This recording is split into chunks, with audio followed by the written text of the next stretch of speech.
Tower, November 8019 Yankee, ready for takeoff, runway 5.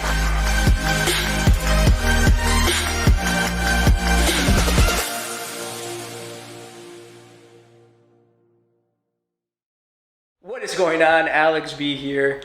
I know it's been a while since my last upload, but yeah, I've been pretty busy flying, traveling, working.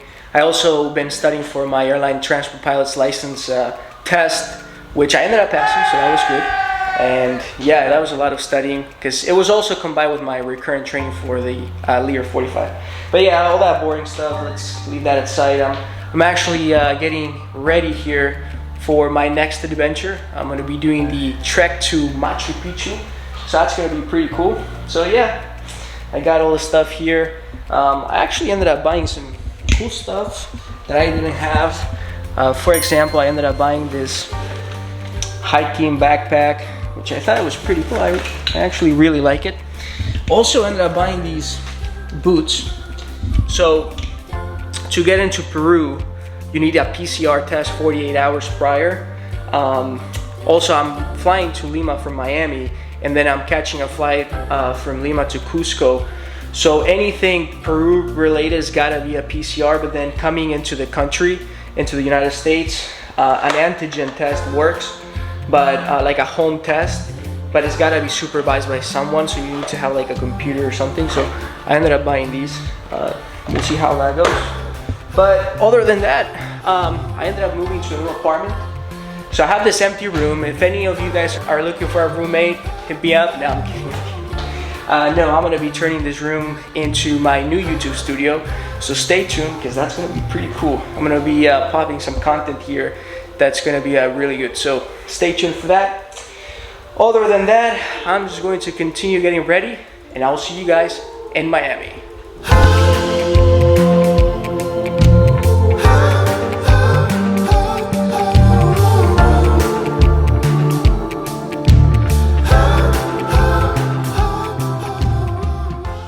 Well, I just made it to Miami International. I actually got pulled over. I guess the tint in my car was a little bit too much, but hey, we made it. That's the important part. So I'm just gonna go ahead and meet with the group, and we're gonna check our bags and all that good stuff, and we'll get it going here. The flight time from Miami to Lima is about 6 hours, and we ended up flying with this airline called LATAM. They were fine. They were just overly strict about COVID, and it was hot as hell in the airplane. Shit, I sound like a Karen. After arriving to Lima, we had a connecting flight to Cusco, which is about 1 hour and 30 minutes. Not too bad.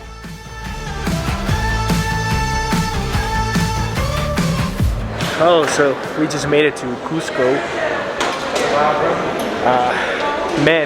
I think we're about 10,000 feet, and I can already start feeling the altitude. Definitely having a hard time breathing a little bit, but hopefully I'll get used to it pretty soon here. On the day that we arrived, there were some protests going on due to rising fuel and fertilizer prices, so there was a huge military presence throughout the city. After we checked in the hotel and drank some coca tea, which is supposed to help you with getting used to the altitude, we ended up grabbing some lunch. We just had like a 3-course meal for $2.50. That is absolutely crazy. While walking the streets of Cusco, you're gonna notice that there's a bunch of dogs everywhere. Don't think they're stray dogs, they actually have owners. They just let them be free.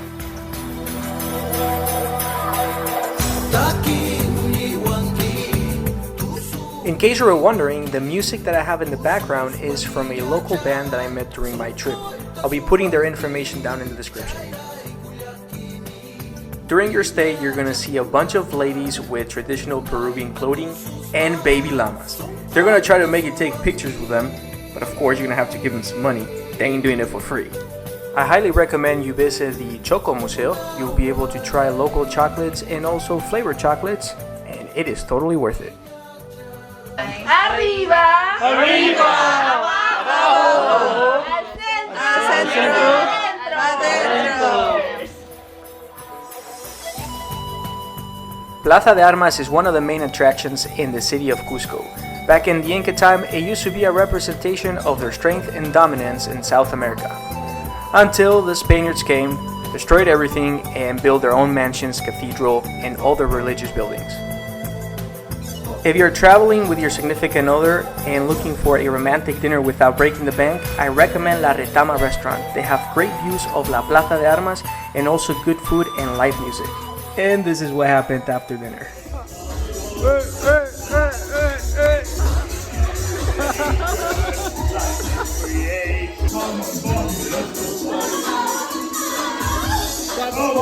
go party!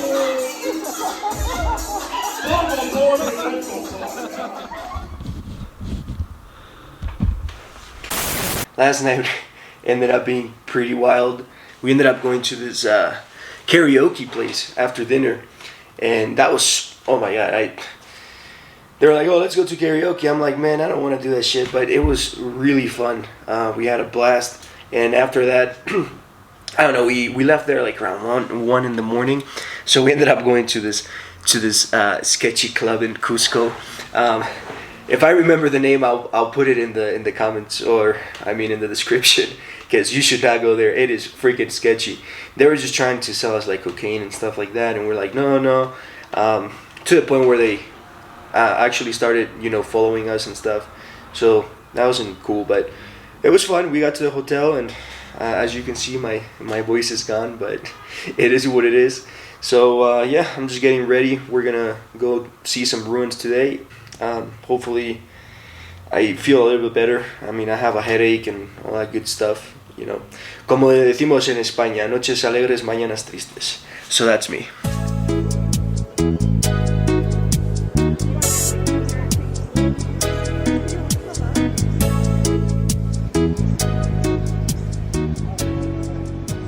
I ended up meeting these weirdos in the trip.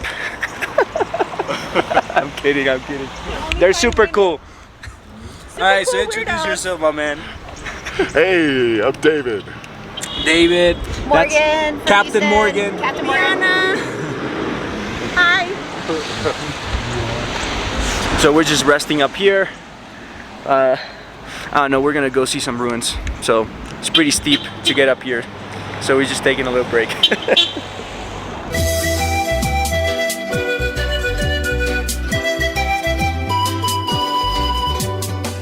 For 130 soles, which is about $33, I highly recommend you get a BTC or Boleto Turístico del Cusco. It will allow you to see about 16 ruins and tourist attractions around Cusco and nearby towns. Since you can buy it online, next time you are in the entry booth of any of the ruins, you can ask for it. While visiting these sites, many taxi drivers are going to tell you that due to the pandemic, the only way to get to the ruins is by car. Don't listen to them. You can go however you want.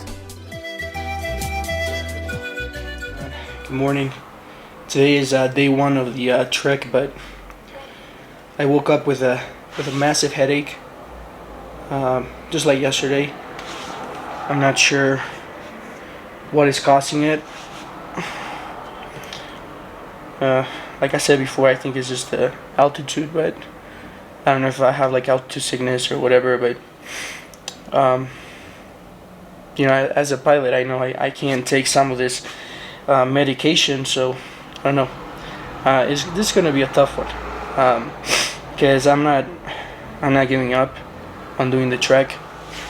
I did think about like pulling out, but I mean, it's just a challenge, So I'm just gonna push through and see how it goes, and I will document my way through the trek and see how it goes.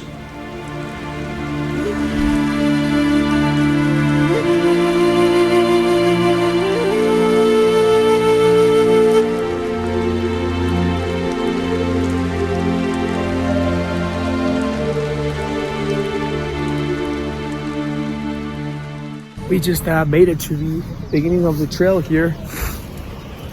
Yeah, that's the entry. Still not feeling well, but just gotta do what you gotta do. Actually took an ibuprofen, but did work a little bit, but still have a headache. Yeah, we'll start the trek here.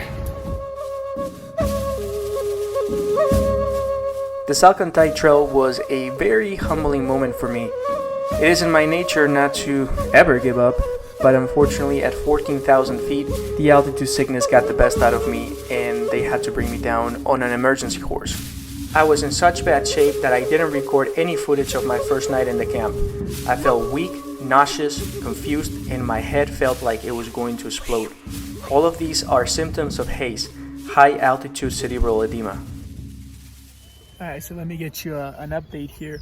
So after I got to the camp, well, no, actually, you know, before even I got to the camp, there was like this lagoon that we were gonna go trek, and you know, I started climbing. It was a pretty steep climb.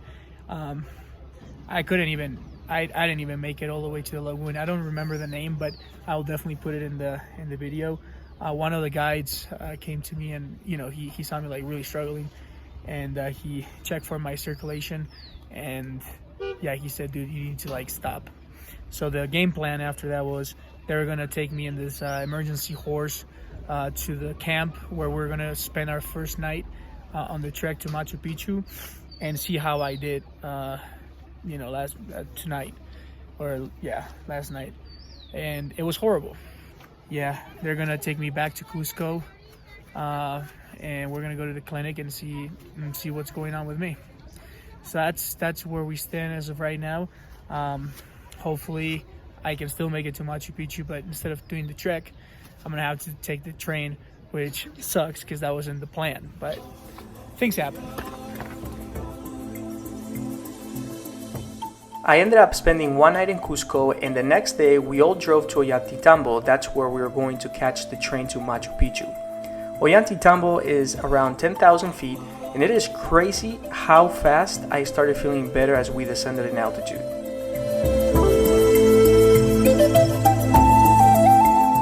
After exploring the town and having some good food, we all headed to the train station to catch the Inca Rail, which is the train that takes you to Aguascalientes, the town where Machu Picchu is located. Just so you guys know, you need a PCR test to get in this 48 hours prior, and they're pretty strict about wearing a mask, and it's got to be a KN95. Actually, I should be putting mine on, to be honest. But yeah, it's going to be about 2 hours to Machu Picchu, and it looks pretty fun. Never done anything like this, so I'll see you guys there. The ride to Machu Picchu was great. You're going to enjoy some amazing views. I also wanted to give you a heads up. If you're looking to buy gifts for your friends and family, make sure you do all that in Cusco or Ollantaytambo, because everything is 10 times more expensive in Aguascalientes.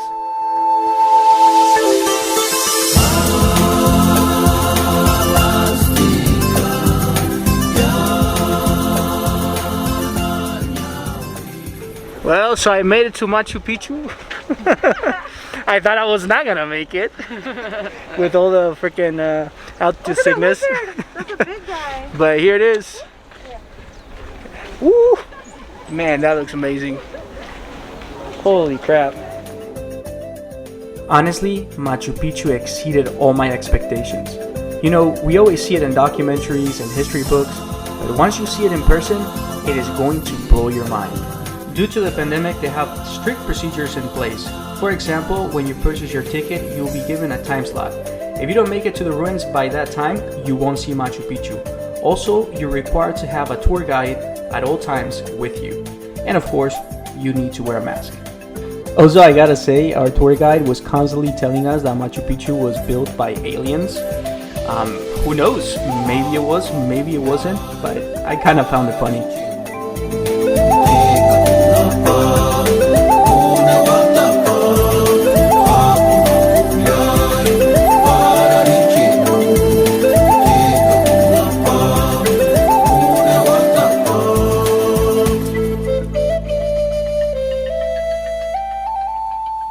Well, thank you for watching the whole video. I really hope you guys enjoyed it. Actually, I didn't record any more footage after Machu Picchu because we really didn't do much. We just went down to Aguascalientes, we had some dinner, and then, of course, at night we went out and it was a blast. Oh shit! Oh shit! What happened? Yeah, we actually had to wake up at 7. No, yeah, 7:30. Well, not wake up. Like we had to go catch the train from Aguascalientes at 7:30. So I showed up to the hotel like at 4 something. So yeah, it was fun. It was fun. But other than that, stay tuned. I'm gonna be posting a lot more videos for my adventures and also, you know, aviation related stuff. So if you like business, aviation, travel, consider subscribing. And I will see you guys in the next one.